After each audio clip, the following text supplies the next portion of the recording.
Selamat pagi Bapak Ibu dan juga saudara-saudari. Kembali lagi dalam program Resapi Renungan Sabtu Pagi. Bersama saya, Vikaris Abednego.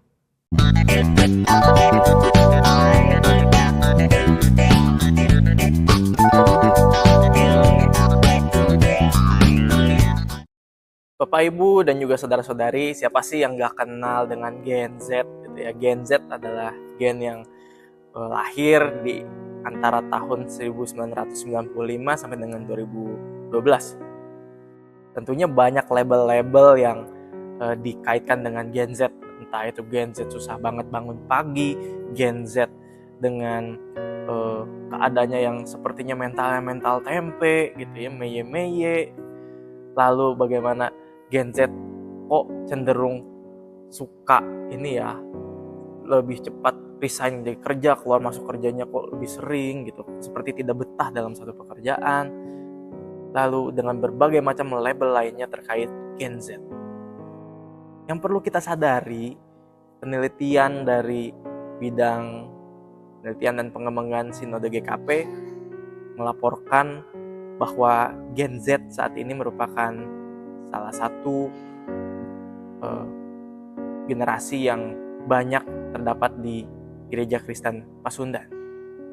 Hal ini tentunya akan semakin mewarnai persekutuan dan juga pelayanan, serta seperti apa gereja akan berproses dan bertumbuh bersama.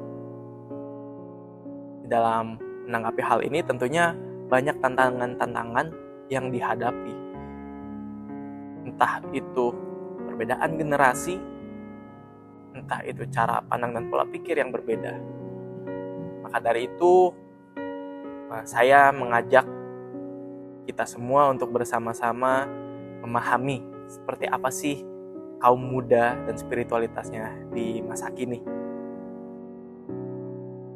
Kaum muda saat ini yang didominasi oleh Gen Z tentunya memiliki perbedaan yang sangat jauh dengan generasi-generasi sebelumnya. Perbedaan situasi di mana kehidupan masa kini yang erat dengan teknologi dan digital, yaitu perbedaan dari akses pendidikan yang dimiliki oleh generasi-generasi saat ini, dan juga bagaimana perbedaan dari berbagai macam sudut pandang dan juga interaksi mereka dengan berbagai macam orang. Hal-hal inilah yang tentunya membentuk Gen Z. Gen Z di dalam laporan PPP Sinode GKP memiliki beberapa kecenderungan. Yang pertama adalah Gen Z ini adalah Wikonomis, gitu ya. Wikonomis adalah istilah yang digunakan untuk menjelaskan bahwa Gen Z ini senang berkolaborasi, senang melakukan sesuatu itu bareng-bareng, bersama-sama. Dari itu, Gen Z ini secara tidak langsung juga memiliki sikap keterbukaan dan juga mau untuk diajak bareng-bareng, ayo bikin sesuatu bareng-bareng. Lalu Gen Z ini adalah juga generasi yang sangat teliti, sangat memperhatikan juga kesehatan mental. Tentunya hal ini tidak terlepas dari situasi di mana mereka dibesarkan. Ketika saat ini Gen Z memiliki hal yang tentunya belum pernah dialami mungkin oleh generasi sebelumnya, sehingga maka tidak heran gitu ya ketika saat ini banyak Gen Z yang dikit-dikit kalau ada apa healing, dikit-dikit langsung mental health gitu ya, mencoba untuk memproses segala macam emosi mereka. Hal ini berbeda dengan generasi zaman dulu yang mungkin dengan situasi dan kondisi yang ada harus berjuang, sehingga kekurangan waktu untuk mengelola emosional dan juga segala hal yang dirasakan di dalam diri. Sehingga Gen Z ini memiliki kecenderungan untuk mencari makna hidup lewat berbagai macam pengalaman yang mereka alami, baik suka, duka, pahit, yang membentuk diri mereka. Mereka hanya butuh waktu untuk memproses segala macam pengalaman itu untuk mencari apa sih artinya. Selanjutnya adalah Gen Z yang tentunya mau untuk diajak bekerja sama untuk melakukan sesuatu bila Gen Z mengetahui tujuannya apa. Mungkin saat ini kita masih mendengar, bangun pagi itu harus gitu ya, orang sukses pasti bangun pagi ya, dan segala macam. Tetapi mungkin bagi generasi sekarang, buat apa bangun pagi gitu ya?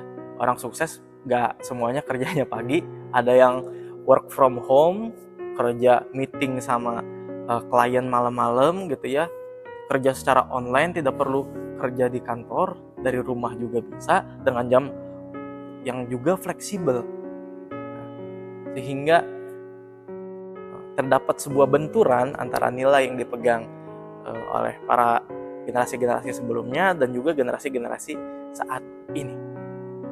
Hal itu pun disadari, dan pembentukan nilai mereka ini tidak terlepas dari pendidikan orang tua juga, bagaimana orang tua mendidik anak-anak. Dan melalui jurnal yang saya baca, di situ dijelaskan bahwa ternyata Gen Z itu orang tuanya kebanyakan mendidik dengan memberikan kebebasan, sehingga Gen Z ini memiliki banyak waktu untuk mencari nilai apa sih yang akan mereka pegang di dalam hidup mereka. Mereka akhirnya belajar untuk mengatur diri sendiri, belajar untuk mengelola seperti apa prinsip mereka, dan jikalau ada sesuatu yang tidak sejalan dengan prinsip mereka, maka mereka tidak akan mau untuk melakukannya. Dari hal tersebut tentunya menjadikan sebuah perbedaan ketika mungkin di pendahulu generasi-generasi sebelumnya masih mendapatkan arahan-arahan atau bahkan sampai seperti memiliki pola yang strict gitu ya, ketimbang saat ini. Lalu Gen Z hidup di tengah dunia digital, di mana mereka dapat memiliki kemudahan akses teknologi, sehingga mereka bisa mengakses beragam macam informasi, dan mereka belajar untuk terbuka dari berbagai macam informasi tersebut. Nah, dari hal-hal tersebut, itulah dunia yang dialami oleh kaum muda saat ini. Lalu, seperti apa sih gereja harusnya? Seperti apa kita sebagai orang Kristen untuk melihat perbedaan generasi ini dan menanggapinya? Mari kita membaca bersama-sama Injil Yohanes pasal yang ke-7 ayat 37. Dikatakan di dalam Injil Yohanes, Yesus berdiri dan berseru, "Siapa yang haus, baiklah ia datang kepadaku dan minum." Injil Yohanes tentunya mencatat bagaimana Tuhan Yesus menyatakan bahwa dirinya adalah roti hidup, air hidup, satu-satunya jalan menuju kebenaran dan hidup. Dari hal ini, maka gereja selayaknya Yesus mengajak orang untuk siapa yang haus, marilah minum, perlu mengajak para kaum muda untuk terlibat di dalam gereja. Mengajak untuk di dalam keterlibatan hanya saja belum cukup bila hanya menugaskan mereka dalam beberapa bidang tertentu. Tetapi mengajak keterlibatan mereka berarti juga gereja mau untuk mendengar seperti apa suara dan pendapat dari kaum muda. Kaum muda memiliki pengelolaan emosional, dan kecerdasan emosional itu merupakan hal yang penting. Empati merupakan hal yang penting bagi kaum muda. Maka dari itu, gereja sebagai persekutuan perlu belajar berempati dengan kaum muda yang memiliki berbagai macam perbedaan dengan generasi-generasi sebelumnya. Marilah kita belajar dari Tuhan Yesus, di mana Tuhan Yesus mau juga berempati kepada murid-muridnya. Ketika murid-muridnya sedang berada di dalam badai, Tuhan Yesus mau untuk bangun dan juga mau untuk menenangkan mereka dan menenangkan badai tersebut. Lalu Tuhan Yesus pun bukan hanya mau mendengarkan dan menenangkan mereka, tetapi Tuhan juga mau mengajarkan mereka lewat bertindak. Saat ini tentunya kedekatan dengan teknologi kadang merenggut interaksi di dunia nyata. Terlalu banyak screen time akhirnya mengaburkan mana sih dunia nyata dan dunia yang imajinasi. Maka dari itu, mengajak keterlibatan pemuda akan membuat anak-anak muda, kaum muda pasti akan bertumbuh di dalam Tuhan. Hal itu dimulai dengan gereja yang mau mendengarkan mereka. Sebagai anak-anak Tuhan, kita juga diajak untuk belajar dari Yesus, di mana Yesus mau juga untuk dapat mendorong mereka, memberikan apa yang dapat mereka lakukan.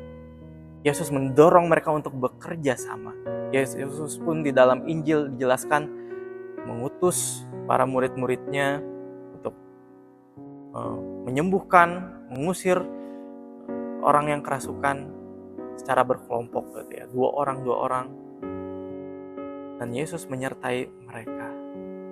Maka dimulai dengan kolaborasi, maka jadikanlah persekutuan kita menjadi persekutuan yang hidup, persekutuan yang aman, nyaman buat kaum muda, di mana gereja mau mendengarkan, gereja mau melibatkan, dan gereja mau mendukung. Penerimaan adalah kuncinya memahami apa yang mereka rasakan, memahami apa yang mereka sedang gumuli, sehingga bersama-sama kita dapat bersama-sama mencari solusi, membangun persekutuan yang lebih baik. Kiranya Tuhan Yesus dan murid-muridnya menginspirasi kita untuk bertumbuh sebagai gereja di tengah banyaknya perbedaan, tetapi di dalam Yesus kita dapat bersatu, banyak anggota tetapi satu tubuh. Tuhan Yesus memberkati kita semua. Mari kita bersatu di dalam doa. Ya Tuhan, ya Allah kami berterima kasih atas renungan pagi yang boleh kami dengarkan. Sebentar lagi kami akan melanjutkan kehidupan kami, melanjutkan aktivitas kami. Tuhan berkatilah, Tuhan sertailah kami di kegiatan hari ini. Dalam nama Tuhan Yesus, kami berdoa dan kami serahkan hidup kami ke dalam tangan-Mu. Amin. Sampai berjumpa di edisi Resapi selanjutnya. Tuhan Yesus memberkati kita semua.